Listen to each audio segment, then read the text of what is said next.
Believe it or not, your wife has secret fantasies, and they are way dirtier than you think. Yes, she has them. They're deep and they're wild, and she's probably never told anybody the full version, including you. Why? It's very simple. Society has drilled into her head for years that good women don't think like that. But the truth came out decades ago, back in the 70s. One book blew the lid off. My Secret Garden by Nancy Friday. She collected hundreds of real women's anonymous fantasies, and they were wild, like being dominated, being with other girls, group sex, strangers, and stuff that made people's jaws drop. This confirmed that everyday women fantasize just as intensely and often darker than men. The book sold millions. Women read it in secret and realized, I'm not weird, I'm actually normal. And fast forward to today, that hunger never disappeared. That's why 50 Shades of Grey outsold the Bible in just a few years. Over 150 million copies total for that series. Isn't that telling you something?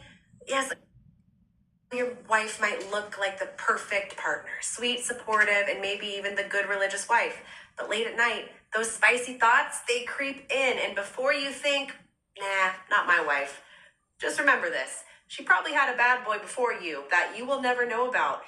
Yes, she chose you, the stable, reliable man, but that does not kill the part of her that still craves the thrill, the dominance, the edge, and the feeling of being completely taken. And that's why you end up in the dark, wondering why she's not as uninhabited as you wish, competing with desires that she keeps locked away while you miss the raw electric version of herself that is dying to come out.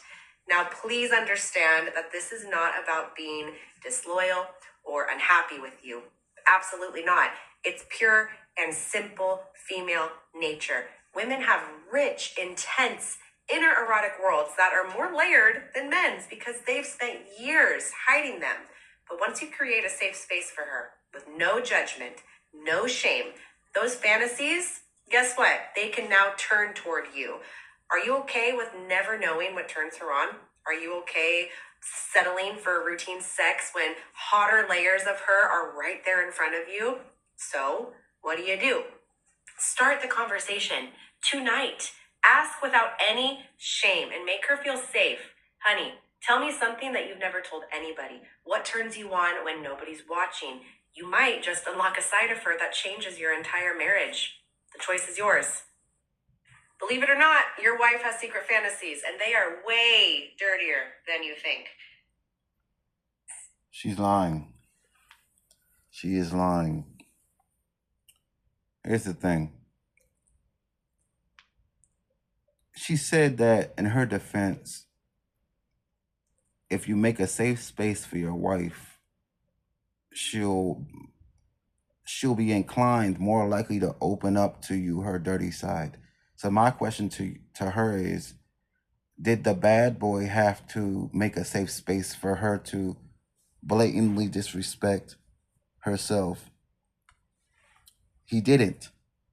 Because a woman, similar to what I said before, a woman's wild side can't be controlled. It has nothing to do with the man. She puts herself in these predicaments because she wants to live wild.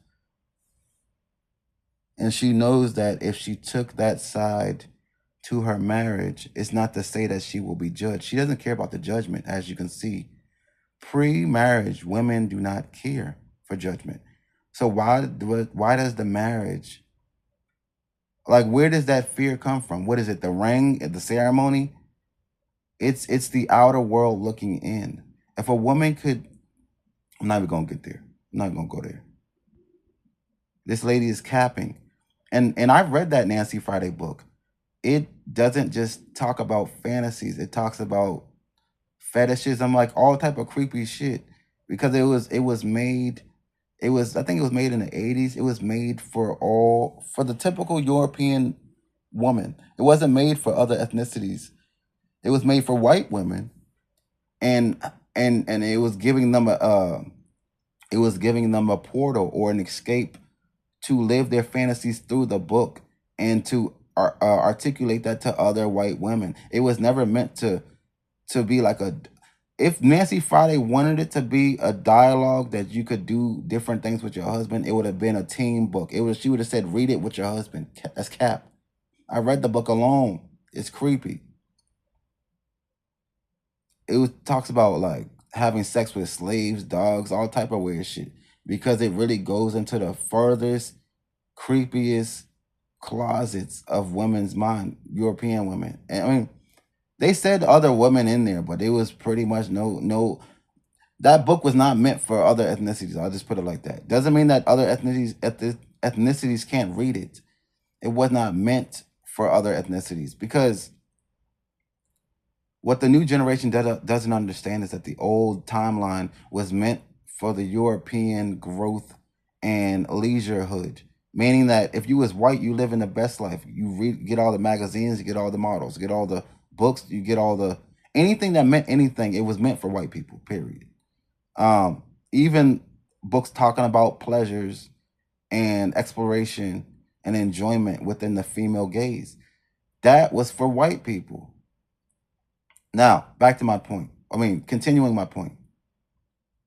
Women will have to start arguing these points with one another in order to destroy this whole I can't get a man. It's not to say that men don't like women anymore. Men don't trust the mental dichotomy, because half of the stuff y'all say y'all contradict in the same sentence, because womenhood allows y'all to talk shit all the time without actually having zero validity to it.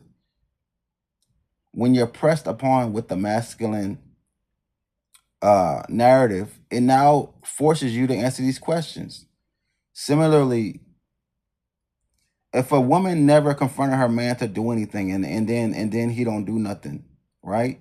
He's gonna be cool. All right, cool. I don't gotta do nothing. But wait till someone else presses him, that forces him to do something. That's when he'll do it. If that makes any sense. Women are only doing stuff because they're being pressed and kind of like closed in, like claustrophobia. It's like truthful claustrophobia. The truth is coming in quickly, and they're feeling a certain type of way. The anxiety of truth is kicking in, and they don't know what to do. It's claustrophobia in the realm of truth. We just gonna have to let this bleed out, because it's really nothing men can do, because they're so deep into the pit of lies. Like, the more and more I go on the YouTube and this and that, that's why I don't be on watching TV. That's why I don't have no apps but YouTube. Now, if I could help this, I would have this.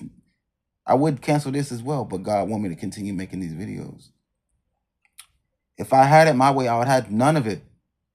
It's so annoying. But let me end this on a good note. Women, the women that do have hope for change and for betterment within themselves and their collective, just try to be a better woman in general, honestly. Because y'all, what y'all got going on in y'all garbage is so disgusting. It's not even disgusting. It's so filled with lies and deceit. Just try to be the best one. Even if you got to be a pick me, I don't even know what these terms be meaning, but I understand the gist of it. Even if you have to walk alone, even if you have to walk alone, do it, because that'll force the next generation to say at least one of them did it.